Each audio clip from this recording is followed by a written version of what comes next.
Chers participants, bon après-midi à vous tous et bienvenue au dernier cours de la formation d'aujourd'hui sous le nom Les meilleures pratiques pour une communication efficace et engageante.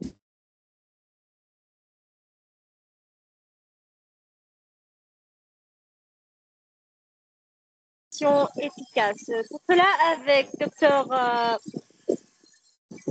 Dr Ayman Abdelhadi, membre du corps professoral de l'Université Midoshun. Accordons maintenant la parole à Dr Ayman. Dr Ayman, la parole est à vous. Vous pouvez commencer votre formation. Veuillez m'excuser pour le bruit. Merci beaucoup, mademoiselle Malak, et bienvenue toujours dans cet atelier de formation. Donc, bon après-midi, chers étudiants, tout le monde. Donc, c'est la clôture de cet atelier de formation en ce qui concerne la communication, comment on peut communiquer efficacement. Et on a déjà, tout au long dans 5 cours, on a abordé plusieurs sujets en ce qui concerne nos comportements communicationnels, comment on peut, dans des différentes situations communicationnelles, comment on peut communiquer comme il faut, d'une façon efficace. Donc aujourd'hui, on va, avant de faire une petite révision en ce qui concerne les PDF qu'on a déjà fait, on a déjà présenté et expliqué. En ce qui concerne le décodage, position personnelle, écoute efficace, clé de la communication, j'aimerais aborder un sujet, comment on peut éviter les conflits dans une communication. Donc, on va terminer, je pense, vers 4 heures. Et donc, j'essaye d'expliquer en se basant toujours sur l'ouvrage très important de Marty Bournistin, intitulé Communiquer efficacement. Donc, ici, je vais citer des extraits de cet ouvrage en expliquant comment on peut éviter les conflits de manière positive, de manière constructive dans une communication pour qu'elle soit efficace. Donc, normalement, j'ai déjà expliqué beaucoup de termes, de concepts, de notions en ce qui concerne la communication, le processus communicationnel. Dès le début, on a expliqué les différentes définitions de la communication pour bien comprendre ces éléments et on a compris qu'il existe des pôles dans une communication comme l'émetteur, récepteur, message, feedback et le canal, bien sûr. Et on a aussi expliqué la notion de bruit qui peut empêcher la signification, le bon sens de la communication. Donc, euh, le bruit sémantique et bruit aussi mécanique. Le bruit sémantique, c'est bruit en ce qui concerne la signification des messages communicationnels et les bruits mécaniques, ce sont toujours les bruits qui entravent une communication, comme par exemple, on parle dans une où il y a beaucoup de bruit, dans la rue ou quelque chose comme ça, ou par exemple, s'il y a des connexions qui ne fonctionnent pas comme il faut, connexion téléphone ou Internet. Donc ici, c'est la communication, comment on peut éviter les conflits. Donc, il existe, bien sûr, vous devez avoir conscience de ce qu'il faut éviter dans une communication, soit éviter de faire, éviter de dire, éviter de manifester en cas de conflit dans une communication. La liste de comportements, donc, il y a beaucoup de règles à suivre pour éviter ces conflits. Donc, et peut-être moi et vous, tout le monde, ont passé par des expériences en ce qui concerne les conflits en communication. Euh, donc, il faut éviter toujours quelques comportements qu'on appelle les comportements destructeurs, qui sont à éviter dans les situations en communication.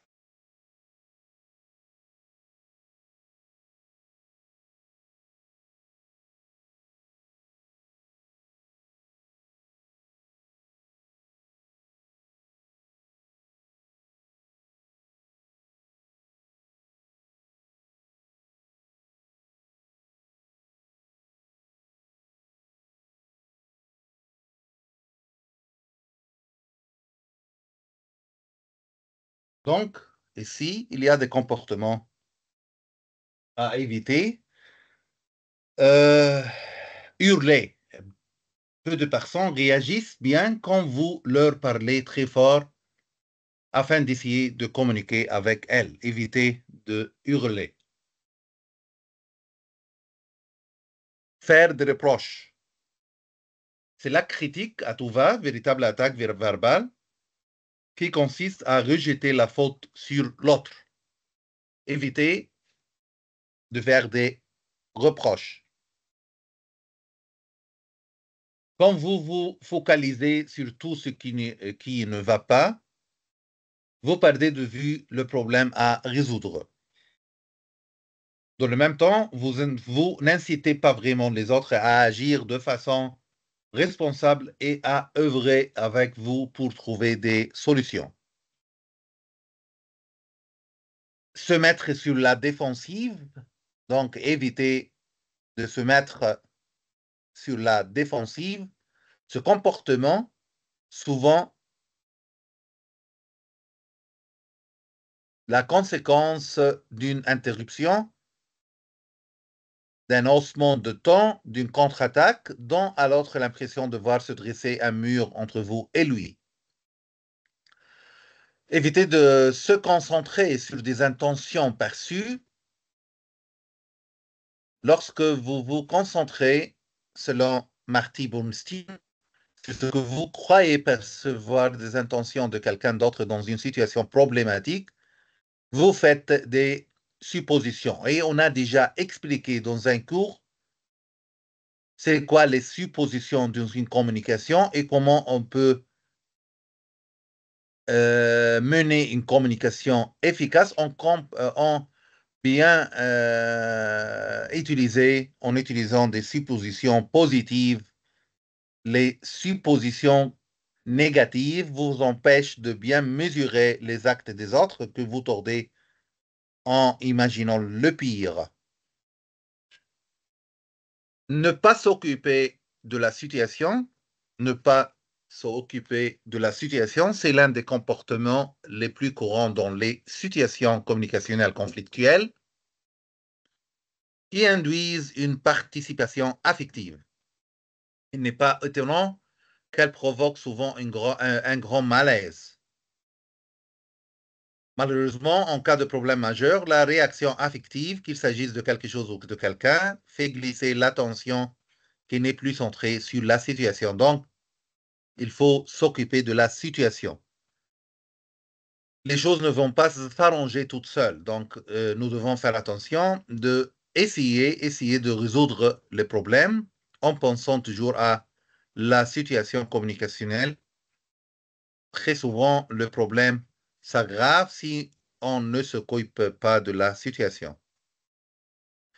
Tant que l'autre personne ne sera pas consciente de l'inquiétude que suscitent ces actes, elle ne prouvera pas le besoin de modifier son comportement. Donc, la clé ici est de comprendre que la tension, si elle rend l'échange désagréable, n'appartient pas à l'équation à résoudre indépendamment du malaise éprouvé. Euh, donc, les conflits ici on peut éviter les conflits. Je fais un petit rappel des cours qu'on a déjà fait tout au long de cet atelier de formation pour éviter les conflits. Oui, il y a des règles ici que Marty Bornstein l'explique très bien, mais je fais un petit rappel en faisant le lien avec les cours qu'on a déjà expliqués. Pour éviter les conflits et mener une communication efficace, il y a des stratégies. On a déjà expliqué l'écoute active, l'utilisation d'un langage clair et précis, éviter les jugements, gestion des émotions, trouver des terrains d'entente, bien sûr, choix du bon moment et du bon lieu, et le respect et l'homme. Donc, le respect, c'est très important aussi. Écoute active, prêtez attention, montrez que vous écoutez toujours en hochant la tête ou en reformulant ce que l'autre dit. Essayez de poser toujours des questions. Clarifiez les points qui ne sont pas clairs pour éviter les malentendus. Essayez d'utiliser un langage clair et précis. Évitez les jargons. Utilisez des mots simples pour que le message soit compris de tout le monde. Et bien sûr, soyez direct. Exprimez vos idées sans ambiguïté. Donc, évitez les jugements aussi. Évitez les jugements. Donc, restez objectif. Concentrez-vous sur le sujet de la discussion, de la situation communicationnelle, plutôt que sur la personne. Évitez les généralisations, bien sûr. Ne dites pas toujours ou jamais. Évitez d'utiliser toujours et ou jamais. Évitez d'envoyer qu'on appelle des pics et faire des remarques sarcastiques. Ces commentaires toujours font des problèmes aux autres. Il s'agit d'allusions à base de remarques sournoises. Donc, la pointe d'humour qui accompagne parfois ces remarques a uniquement tendance à accroître la tension dans les situations conflictuelles communicationnelles. Donc, évitez les jugements, restez objectif, évitez les généralisations, évitez les pics et les remarques sarcastiques, évitez les insultes, bien sûr, proférer des insultes. Ce comportement n'a rien de subtil. Les insultes comprennent des injures. Donc, évitez d'utiliser jamais et de qualifier des actes comme de stupides ou d'idiots. Vous avez à tout le moins tendance à inciter les autres à ne pas souhaiter trouver des solutions dans une communication conflictuelle. En ce qui concerne la gestion des émotions, restez calme, bien sûr. Restez calme. Prenez une pause si vous vous sentez en colère. Parfois, on se sent en colère. Qu'est-ce qu'on va faire? Prenez une pause. Il n'y a pas de problème. Et c'est votre donc droit de prendre une pause. Il n'y a pas de problème. Exprimez vos sentiments toujours. Utilisez des phrases en jeu pour partager vos émotions sans accuser de l'autre. Et si évitez de se plaindre en permanence de la situation. Dans les conflits, les difficultés rencontrées avec quelqu'un à propos d'un problème peuvent assurément être une source d'inquiétude ici. Mais lorsqu'une partie n'arrête pas de se plaindre d'une situation difficile, ce qui était parfois un simple défoulement au départ, comme nous indique Bournstein, peut se transformer en plainte continuelle insupportable pour tout le monde. Essayez de trouver des terrains d'entente. d'entente, identifier des objectifs communs. Cela peut aider à recentrer la conversation sur des solutions plutôt que sur des problèmes. Et bien sûr, soyez ouverts au compromis. Mettrez votre disposition à trouver un terrain d'entente. Donc, ici, fixer, comme on appelle, une exigence ici de faire. Il faut éviter de penser, d'imposer vos points de vue par tous les moyens.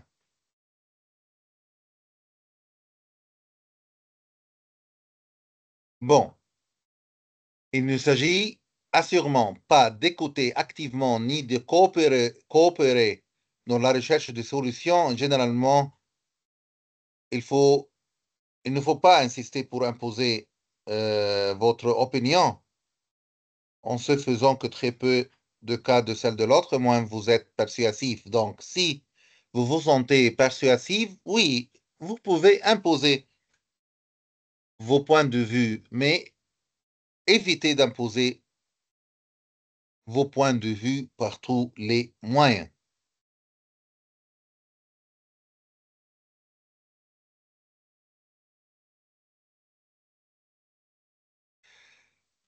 Bon, et bien sûr, choix du bon moment et du bon lieu, évitez les distractions, choisissez un endroit calme et un moment approprié pour discuter de sujets sensibles. Assurez-vous d'avoir le temps, ne commencez pas une conversation importante si vous êtes pressé, c'est très très important aussi. Et montrez du respect, validez les opinions des autres, même si vous n'êtes pas d'accord, et mettez-vous à la place des autres, essayez de comprendre leur point de vue.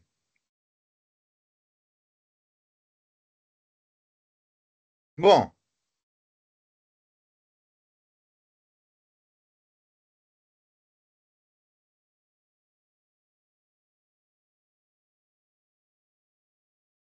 il y a des clés aussi pour avancer sur la voie de la résolution.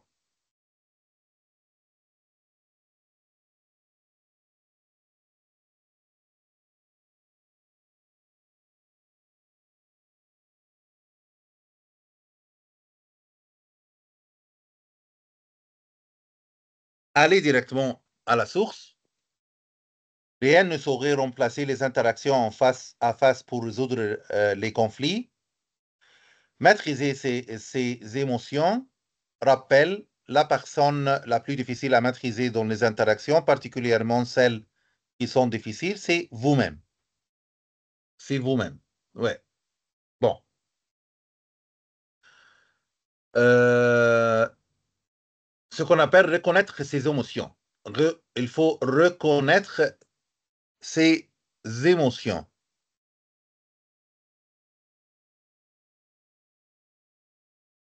Bon. Lorsque vous contrôlez vos émotions, vous êtes mieux à même d'orienter la conversation vers une conclusion positive.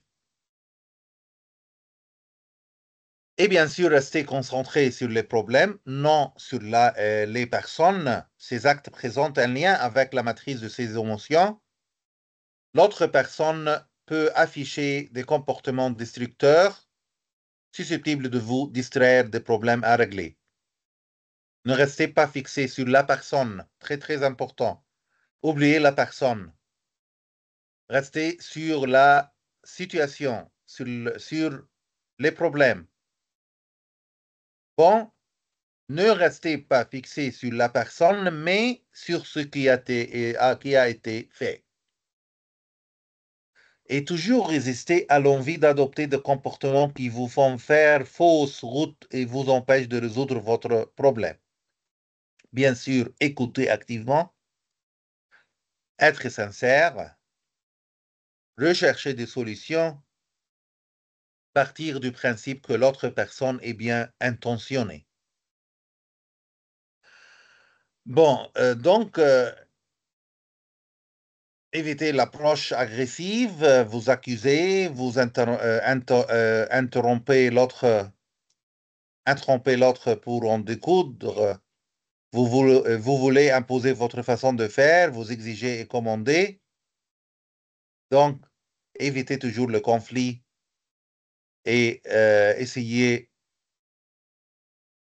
de rester toujours fixé sur la situation et non pas sur la personne. Donc, restez fixé sur ce qui a été fait.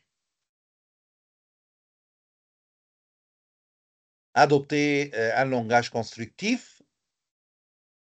Essayez de coopérer avec les autres et utilisez toujours tout ce qu'on a déjà expliqué. Donc, dans le demi-heure qui vient, donc, je vais essayer de passer en revue ce qu'on a déjà fait dans cet atelier de formation. Bon, je vais partager dans un autre écran, minute.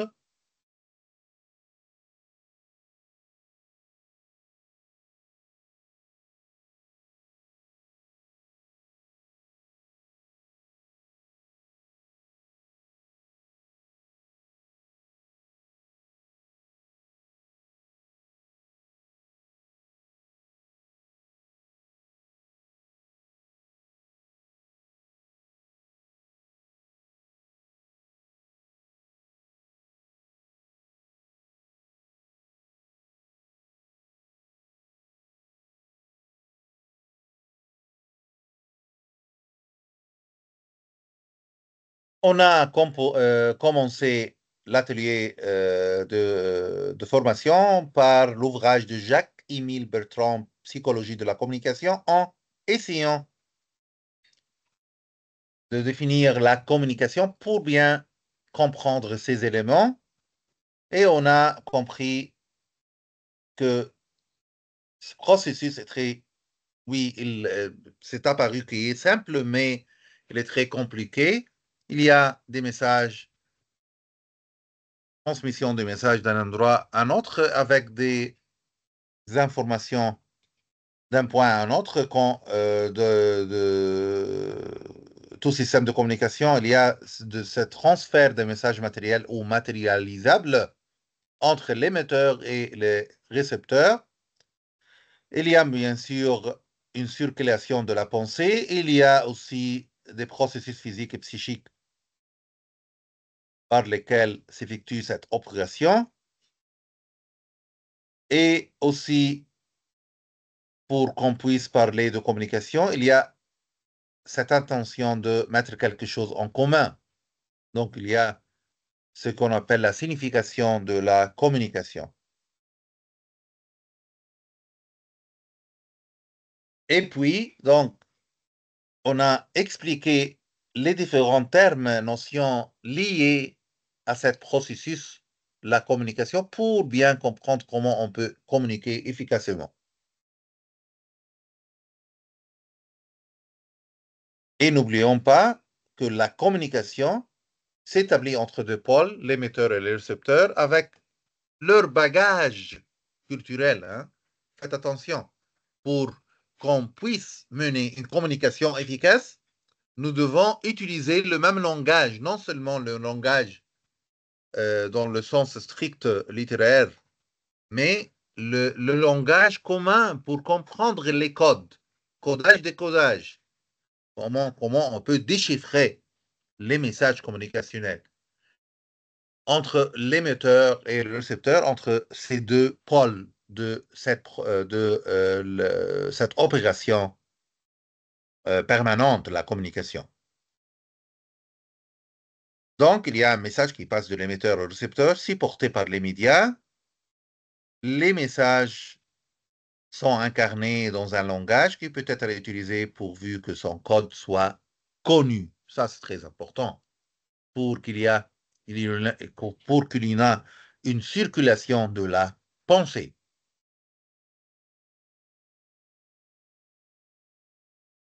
Bon.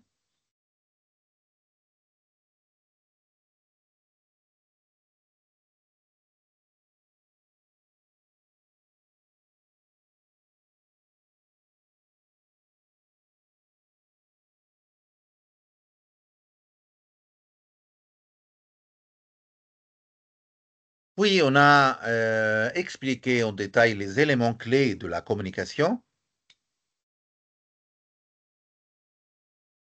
C'est quoi la communication verbale? C'est quoi la communication non verbale? Et les éléments clés de la communication verbale, qui fait référence à la communication qui utilise le langage pour exprimer des idées ou des émotions. Les communicateurs utilisent la parole pour exprimer ou communiquer ce qu'ils souhaitent dire ou communiquer. La communication verbale, c'est une forme de communication orale qui comprend les éléments suivants, trois éléments essentiels, le langage, la voix, les expressions faciales et le langage corporel. Et nous devons faire attention aux ces trois éléments en menant une communication, le langage, les mots, la syntaxe, la grammaire, la voix, le ton, le volume, le débit et l'intonation, et bien sûr les expressions faciales et le langage corporel, les gestes, les expressions du visage et la posture du locuteur accompagnent souvent la communication verbale et renforcer le sens. La communication verbale joue un rôle essentiel dans de nombreux contextes, tels que les conversations, les présentations, les négociations ou les discours, et elle permet d'exprimer directement ses idées, ses émotions et ses besoins, et il est possible qu'il y ait aussi des malentendus si elle n'est pas accompagnée d'une bonne écoute. La communication non verbale fait référence à tous les éléments de la communication qui ne passent pas par les mots.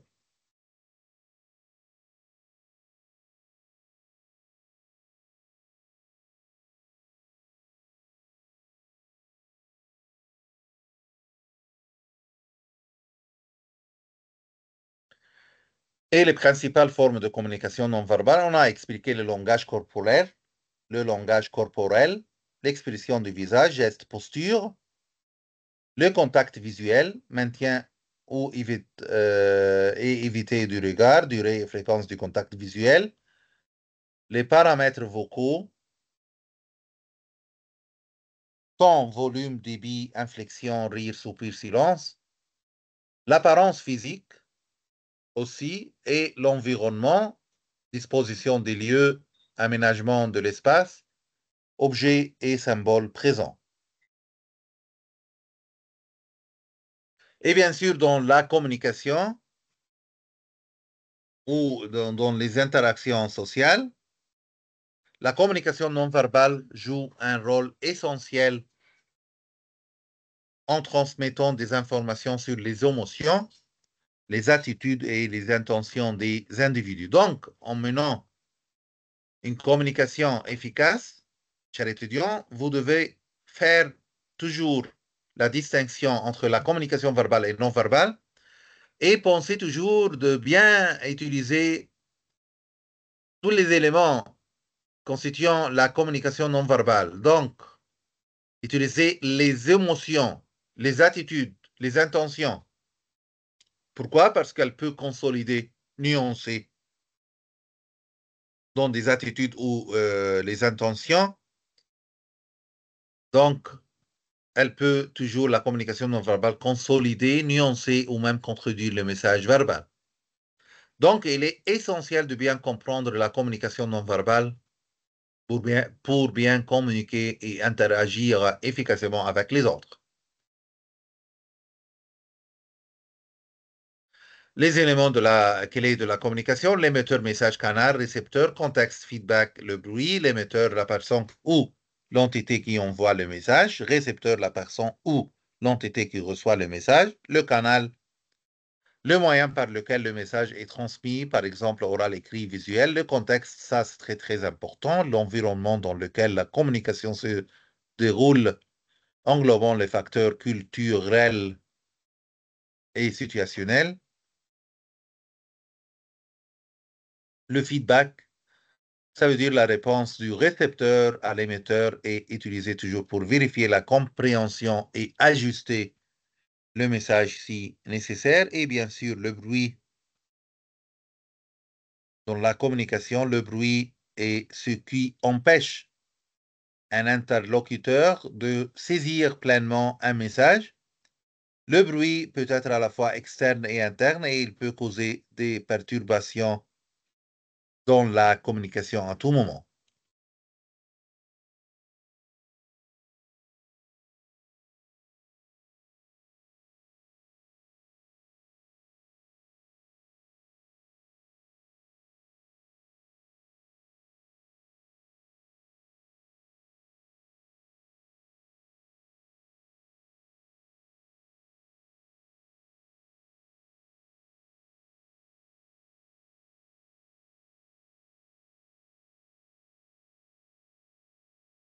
Est-ce qu'il y a des questions, chers étudiants?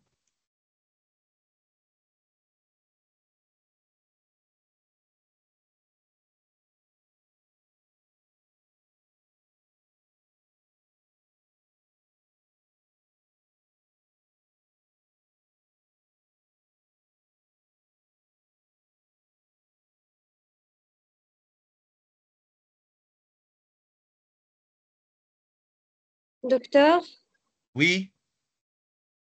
je pense que vous avez terminé et que vous voulez savoir s'il y a des questions.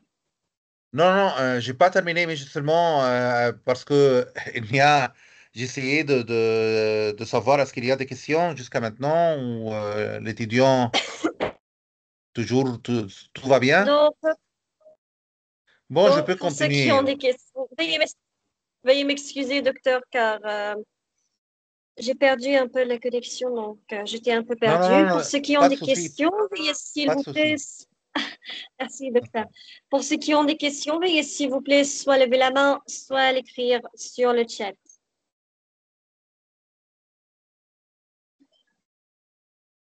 Je pense que tout va bien. Jusqu'à maintenant, vous pouvez continuer. Très bien.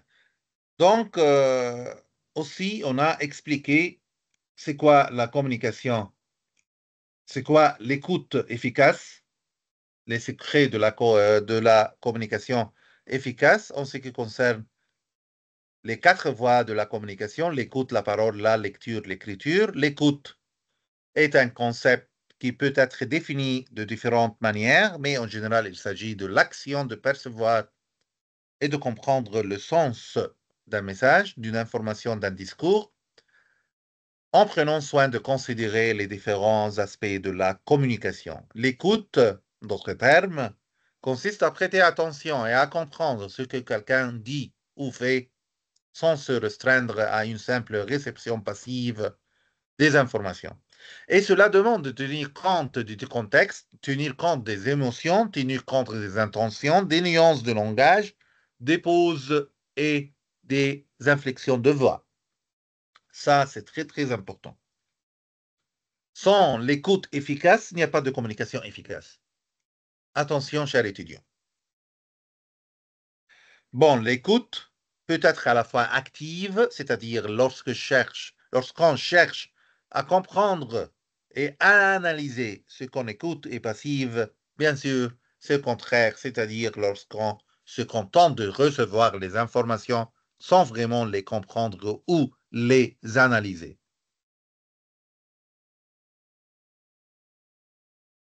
En communication, l'écoute joue un rôle crucial dans l'établissement d'une connexion avec l'autre, la compréhension de ses besoins, la compréhension de ses attentes et la construction d'une relation solide et efficace. Ainsi, l'écoute est un processus qui nous permet d'entendre et de comprendre les messages, les informations ou les émotions qui nous sont adressées en prenant en considération les multiples aspects de la communication. Bon, l'écoute efficace est un processus qui permet de comprendre et de retenir des informations, les messages ou les émotions qui sont transmis en prenant soin de considérer les différents aspects de la communication. Bon, il y a des éléments clés pour une écoute efficace. Attention, l'attention, donner son attention totale à l'interlocuteur en mettant à part les distractions et les préoccupations.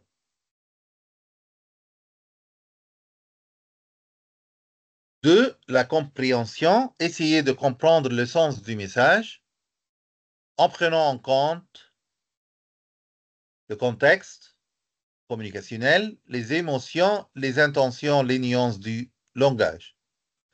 L'analyse, analyser le message en identifiant les faits, les opinions, les émotions et les besoins de l'interlocuteur. Interrogation, demander des informations supplémentaires si nécessaire pour clarifier les points qui ne sont pas clairs.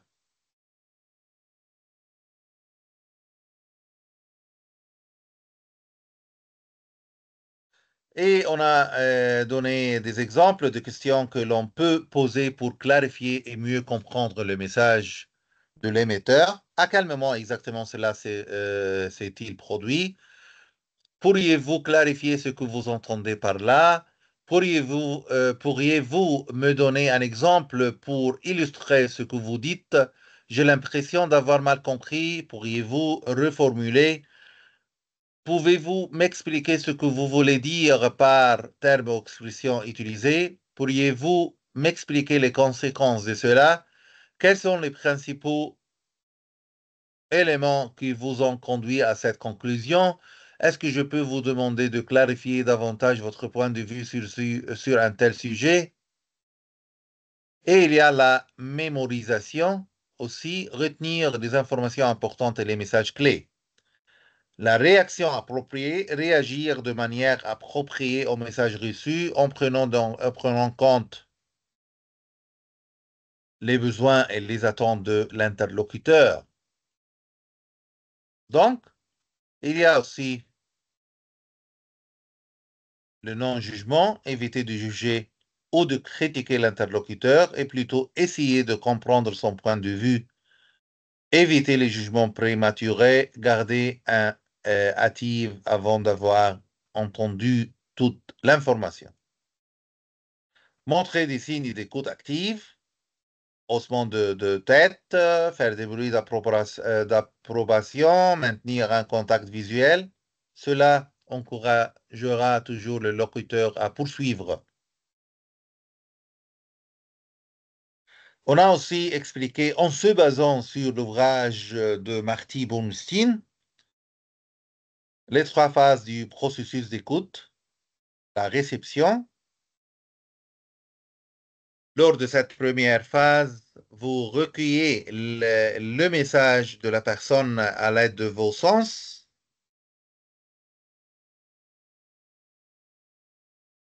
En fait, vous écoutez autant avec les yeux qu'avec les oreilles. Vos yeux vous aident à percevoir les signaux non-verbaux adressés par la personne qui transmet son message. Et voilà pourquoi, quand vous avez un problème avec quelqu'un, il est préférable de le résoudre en direct, face à face. Deuxième phase, le traitement. Une fois le message de votre interlocuteur parvenu jusqu'à vous grâce à vos sens, le traitement interne commence. Cette tâche se déroule dans votre esprit et implique l'analyse, l'évaluation, et aussi elle est destinée à rendre le message intelligible, c'est-à-dire à vous aider à cerner la réponse à la question « Que veut dire mon interlocuteur ?» Et il y a aussi la réponse, phase numéro 3. La troisième phase du processus d'écoute est celle au cours de laquelle l'émetteur voit et entend ce que fait le récepteur, et à ce stade, ce dernier accuse réception du message de façon verbale et non verbale et signale qu'il l'a compris. Bon, les points clés sur l'écoute convoi de communication, l'écoute active est une composante essentielle d'une communication efficace et de qualité. Il faut se concentrer pleinement sur ce que l'autre exprime, sans prévoir sa réponse à l'avance, s'efforcer de comprendre le sens réel des mots et le contexte, utiliser régulièrement des reformulations pour vérifier sa compréhension et poser des questions pour approfondir certains sujets.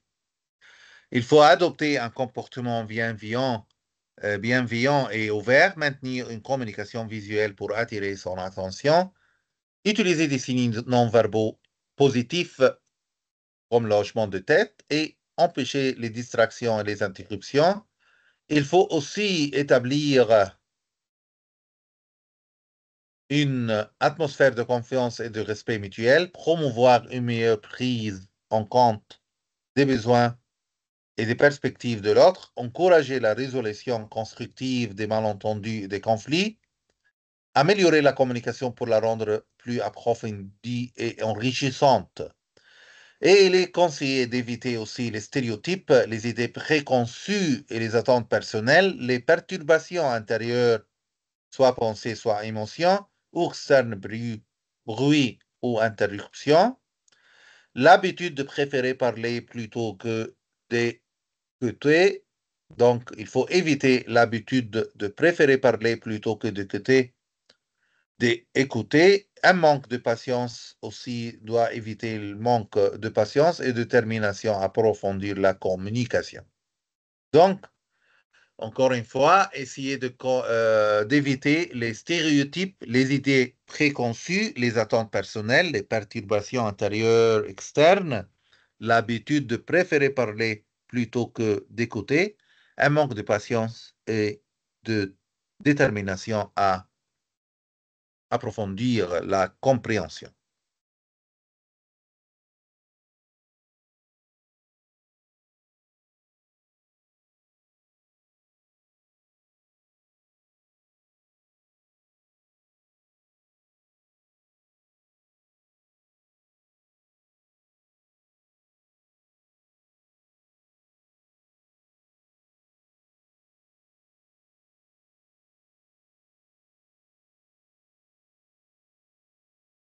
On a aussi expliqué en détail c'est quoi les suppositions en communication, les hypothèses non vérifiées ou des croyances implicites qui peuvent influencer le processus d'une communication efficace entre les parties impliquées.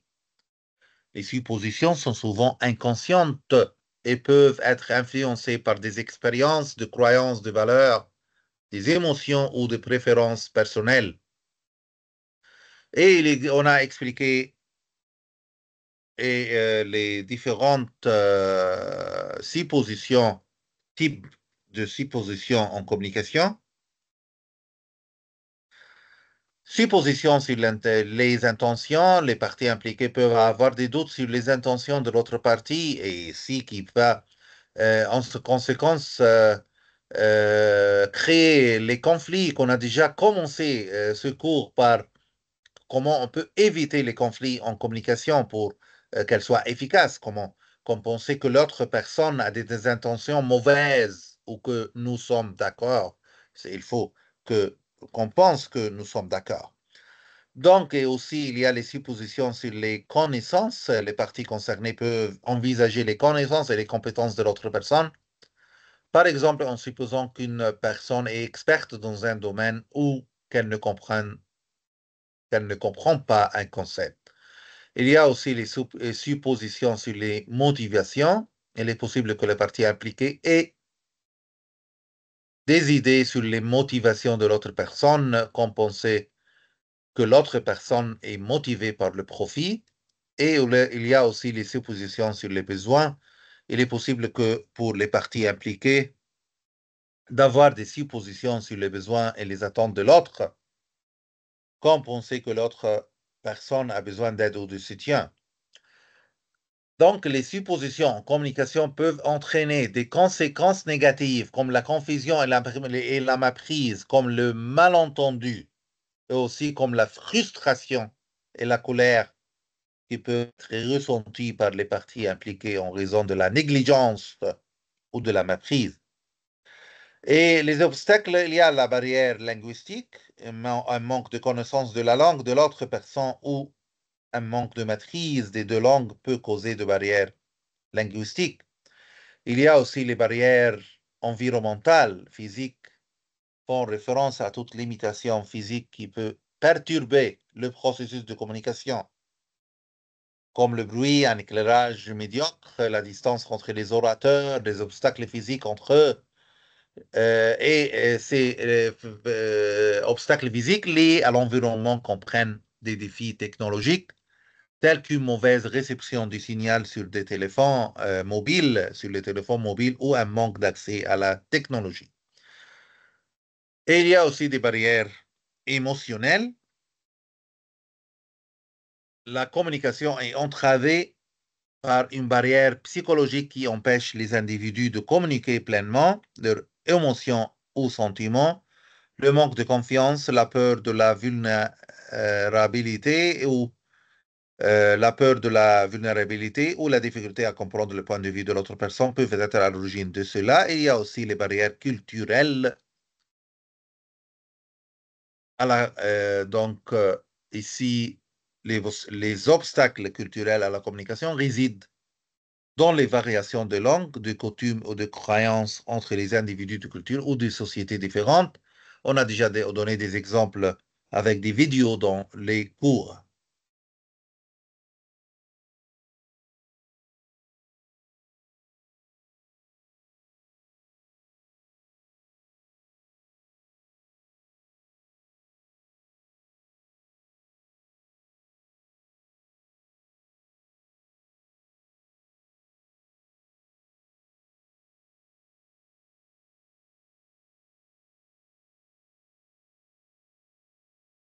On a ici, cher étudiant, expliqué ce qu'on appelle décodage des gestes pour mener une communication efficace en se basant sur l'ouvrage de David Cohen, Comment décoder les gestes de vos interlocuteurs et être conscient des vôtres. On a expliqué, on a déjà donné des exercices à faire dans le cours.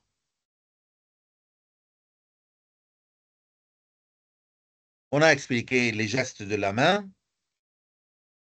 les bases du langage corporel selon David Cohen, position de la paume de la main, gestes et la position des bras et aussi les genoux, les pieds. Le regard, on a expliqué le regard aussi. La façon dont nous regardons les autres est très révélatrice dans une communication efficace.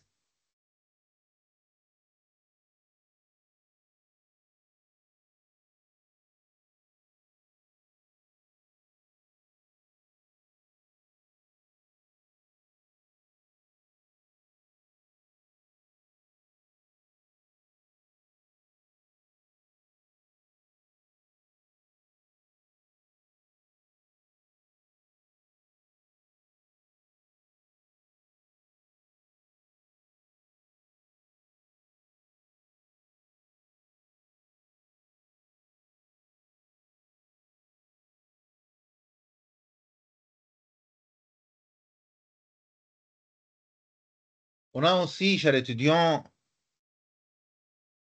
expliqué ce qu'est la communication efficace, toujours doit répondre à plusieurs critères pour être efficace, la clarté, la concision, la pertinence, la datation, la réception et l'interprétation, et aussi le résultat. Les messages doivent aboutir à un résultat attendu ou souhaité. Afin d'atteindre ces critères, il est indispensable de prendre en considération les éléments suivants, la langue, le temps utilisé, le contexte, les besoins et l'attente du public cible, la complexité et les canaux de communication. Donc, pour conclure cet atelier de formation, euh, donc une communication efficace se caractérise par sa capacité à combiner clarté, concision, pertinence, adaptation, réception, interprétation et résultat faire la distinction de la communication, de la communication verbale, la communication non verbale, et aussi pour atteindre un objectif ou répondre à un besoin spécifique. Donc, une communication efficace se caractérise par sa capacité à combiner clarté, concision, pertinence, adaptation, réception, interprétation et résultat pour atteindre un objectif ou répondre à un besoin spécifique. Et n'oublions pas aussi qu'on a déjà traité dans un dernier cours l'importance de ce qu'on appelle la position personnelle dans une communication efficace. On a déjà expliqué en détail aussi les croyances égocentriques, la position moi par rapport aux autres. Et selon Jacques-Émile Bertrand, et nous devons faire attention de ce que je pense de moi, ce que vous pensez de moi, ce que vous croyez que je pense de moi dans une communication. La connotation positive, c'est quoi? Hein? Ça, c'est très, très important. On a déjà expliqué le terme de connotation et comment on peut positiver une communication pour qu'elle soit efficace. Positiver une communication, c'est éliminer du discours oral, écrit ou visuel les termes à connotation négative et les remplacer par des termes à connotation positive. Donc, j'arrête ici.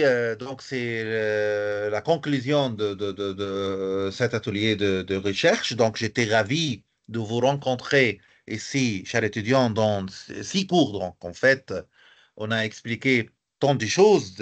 J'espère que vous pouvez utiliser quelques concepts en communiquant donc toujours dans vos travaux à l'université ou quand, par exemple, quand vous terminez, Inch'Allah, vos études.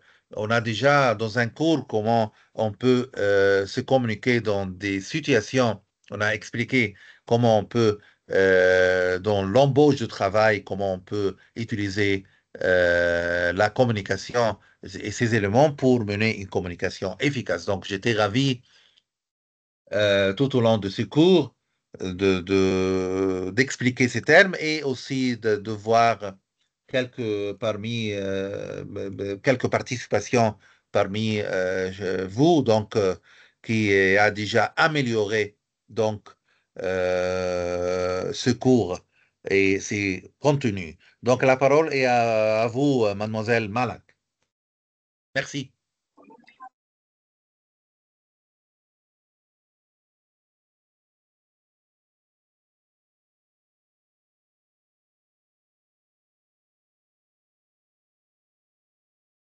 Mademoiselle Malak?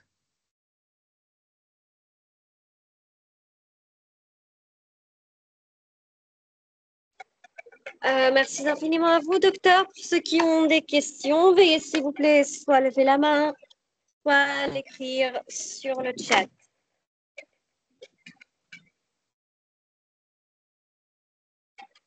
Mhm.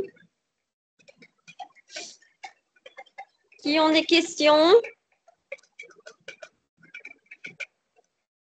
Personne? Tout est clair. Donc, je pense que tout est clair avec les participants. À la fin de cette formation, docteur, voulez-vous ajouter quelque chose? Non, merci. Je viens de dire que j'étais ravi de rencontrer mes chers étudiants dans cet atelier de formation, dans 6 cours.